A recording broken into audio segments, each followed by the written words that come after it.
সুপ্রিয় দর্শক শ্রোতা, আসসালামু আলাইকুম। আপনারা দেখছেন কেএন টিভি। আপনাদের সাথে আছি আমি আব্দুর রব মুন্সি। আজকে নদিয়ার করিমপুরের একেবারে সেই করিমপুরেই বই হোক সই এই শিরোনামে 23তম করিমপুর বইমেলা অনুষ্ঠিত হতে চলেছে, যা পদযাত্রা দিয়েই শুরু হয়েছে। উপস্থিত আছেন করিমপুর এই বইমেলা কমিটির সম্মানিত সম্পাদক, এলাকার বিশিষ্টজন, অত্যন্ত পরিচিত ব্যক্তিত্ব সন্দীপ ঘোষ। আমরা শুনবো তার প্রতিক্রিয়া। কি বলবেন বই হোক সই এই শিরোনাম দিয়ে করিমপুরের 23তম যে বইমেলা শুরু হয়েছে, আপনার অনুভূতি? আজকে আপনারা জানেন 23তম বইমেলার শুরুর দিন।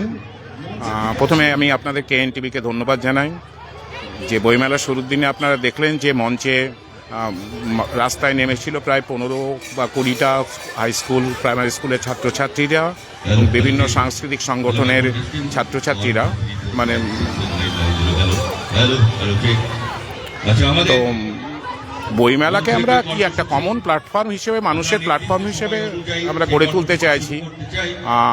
এখানে সমস্ত মানুষ যারা বই ভালোবাসে, আর আমরা সবাই জানি যে বই ছাড়া আমাদের মুক্তি হবে না, সেই জন্য পড়ার প্রতি ছাত্রছাত্রীর দুর্বলতা কমছে। এই সময় বইমেলাকে গার্জেনদের আরও বেশি কি বলবো সাহায্য করা উচিত, তাদের সফল করার জন্য এগিয়ে আসা উচিত। এবং আমি আপনাদের মাধ্যমে বলতে চাইব সমস্ত অভিভাবকদের যে সবাই নিজেরাও বই পড়ার অভ্যেসটা নিজেরা করুন এবং বাচ্চাদের মধ্যে অভ্যেসগুলো গড়ে তুলুন। না হলে সমূহ সর্বনাশ হতে যাচ্ছে। যে আমরা যে মোবাইল টেকনোলজি পাচ্ছি, সেটা আমাদের যে শিক্ষামূলক দিক আছে মোবাইলে, সেটা না নিয়ে ছেলে মেয়েদের যথেষ্ট অধঃপতনের কারণ হচ্ছে। আপনারা নিজেরাও বুঝতে পারছেন, তারা বিভিন্ন গেম এবং অন্যান্য অশ্লীল কিছুতে আসক্ত হয়ে পড়ছে। এটা খুবই উদ্বেগের বিষয় সমাজের ক্ষেত্রে। সুতরাং বইমেলা আগামী দিনেও আমি অন্তত যতদিন থাকব এই সমাজের অধঃপতনের বিরুদ্ধে এবং মানুষকে বই পড়ানোর জন্য চেষ্টা চালিয়ে যাবে। এটুকু। আপনাকে অনেক অনেক ধন্যবাদ। বিশেষ অতিথি কারা কারা আসছে? বিশেষ অতিথি আমাদের কাছে বিশেষ বলে কিছু নেই, যে এখানে যত মানুষ এসছেন, ছাত্রছাত্রীরা এসছেন। আমাদের আপনি দেখছেন আমার সামনে কাছে এমএলএ আছেন, বিধায়ক আবু তাহের খান আসবেন আমি জানি কয়েক মিনিটের মধ্যে। আমরা অন্যান্য যাদের আমাদের এখানকার সমস্ত ইনভাইট জানিয়েছি, সমস্ত স্কুলের প্রধান শিক্ষকদেরও আমি ইনভাইট করেছি, তারা আমাদের কাছে বিশেষ অতিথি। এমন নয় যে বাইরে থেকে উড়িয়ে আনতে হবে, আমাদের মধ্যে প্রচুর ভালো মানুষ আছেন, প্রচুর মানুষ বই পড়তে ভালোবাসেন, ছাত্রছাত্রীদের তৈরি করছেন, তারা বই পড়াতে উৎসাহ দেন। আমার কাছে প্রত্যেকটা মানুষই এই বইমেলায় যারা আসবে, বই কিনতে আসবে, আজকের পদযাত্রায় অংশ নিয়েছে, সবাই বিশেষ অতিথি। আপনাকে অনেক ধন্যবাদ। বইমেলায় উপস্থিত আছেন করিমপুর বইমেলা কমিটির সভাপতি এবং করিমপুরের বিধায়ক শিক্ষক বিমলেন্দু সিংহ রায়।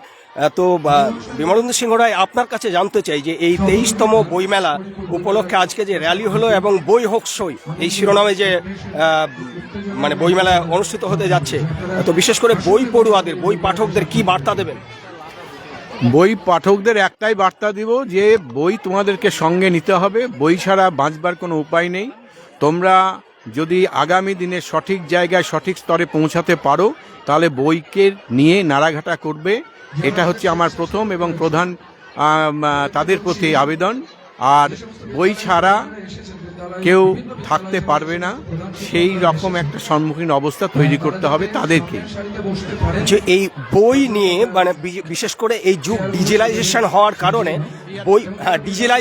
কারণে বই পাঠকদের সংখ্যা অনেকটা কমেছে। আপনি কি একমত? এটা সম্পূর্ণভাবে একমত যে যেভাবে ডিজিটাল বা বিভিন্নভাবে দিনের পর দিন বেড়ে চলেছে, তাতে বই পড়াটা একটা সত্যি ওদের কাছে কঠিন হয়ে পড়ছে। কিন্তু আগের মতন যে বই পড়ার যে অভ্যাসটা, সেটা যে কোনো কারণেই, ডিজিটাল কারণেই অনেকটা আস্তে আস্তে ক্ষয়িষ্ণু অবস্থায় পৌঁছে যাচ্ছে।